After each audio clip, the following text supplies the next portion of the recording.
Pastor गरीब है, उसके पास खाने के लिए समस्या है, पहनने के लिए समस्या है, बच्चों का स्कूल फीस पटाने के लिए समस्या है। तो इसका वजह क्या परमेश्वर है? मैं कहूंगा नहीं, इसका कारण परमेश्वर नहीं है। अगर परमेश्वर इसका कारण है कि कोई पास्टर गरीब है, तो फिर उसने अब्राहम को राजा से अमीर क्यों बनाया? सरकार से भी अमीर अब्राहम को परमेश्वर ने क्यों बनाया? अगर किसी पास्टर के गरीब होने का वजह परमेश्वर है, तो सुलेमान को परमेश्वर ने इतना धन क्यों दिया? फिर इनकी गवाही कैसे आई? ये कैसे फिर धनी हो गए? अब्राहम अपने देश के राजा से भी धनी हो गया। अगर पास्टर गरीब है तो इसके पीछे वजह क्या है, मैं आपको बताता हूं।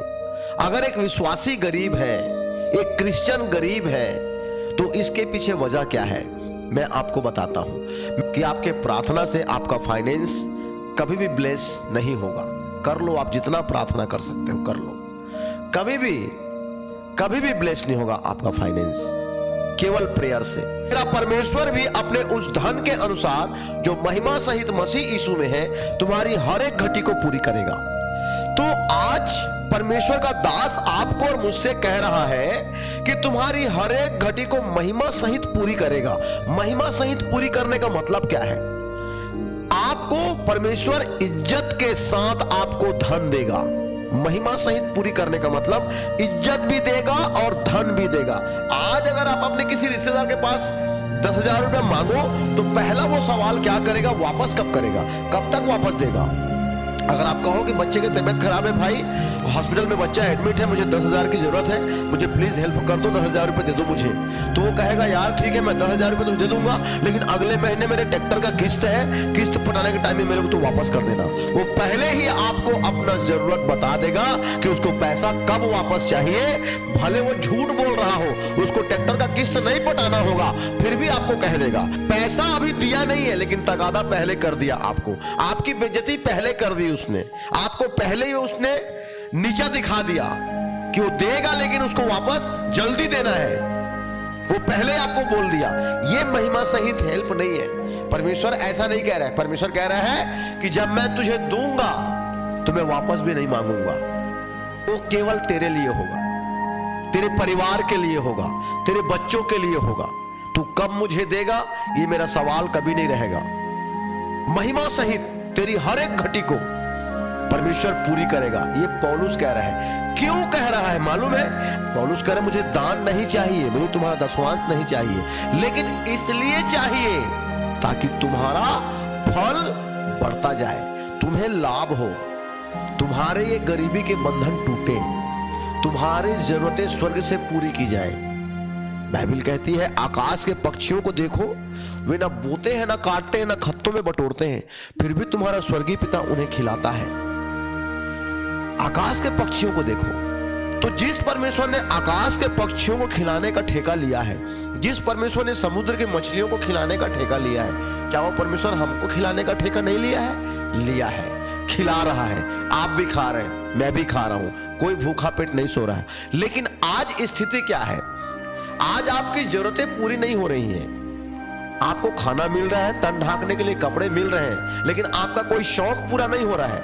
आप चाहते हैं आप बाइक ले लें, आप चाहते हैं आप कार ले लें, आप चाहते हैं आप बिजनेस कर लें, आप चाहते हैं आपके खुद की गाड़ी हो आपके पास, आप चाहते हैं अच्छा घर हो आपके पास, आप चाहते हैं कि सब कुछ अच्छा हो, आप धनवान हो, धनवान लोगों में गिनती आए आप। तो इसके लिए जब तक वो बलिदान आप नहीं दोगे जो परमेश्वर को भाता है, आप कभी भी धनवान नहीं किए जाओगे। आज इसीलिए पास्टर गरीब हैं, क्योंकि उनको केवल लेना आता है, देना नहीं आता। वो कभी भी, बहुत सारे पास्टर जो गरीबी में हैं, कमी घटी में हैं, उनसे पूछो कौन है आपका मेंटर, कौन है आपका अगुआ, वो कहेंगे उनका कोई मेंटर नहीं है, उनका कोई अगुआ नहीं है।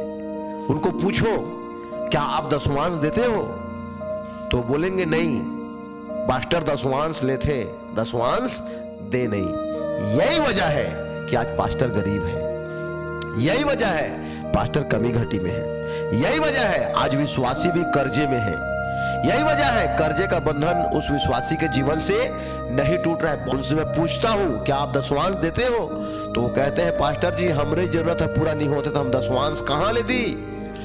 कि अगर आपको धन की आशीष चाहिए तो आपको धन बोना पड़ेगा परमेश्वर के राज्य में। जब तक आप धन बोएंगे नहीं, आप धन काटेंगे नहीं। समझ रहे हो आप? जो कुछ तू बोएगा वही तू काटेगा, बाइबल कहती है।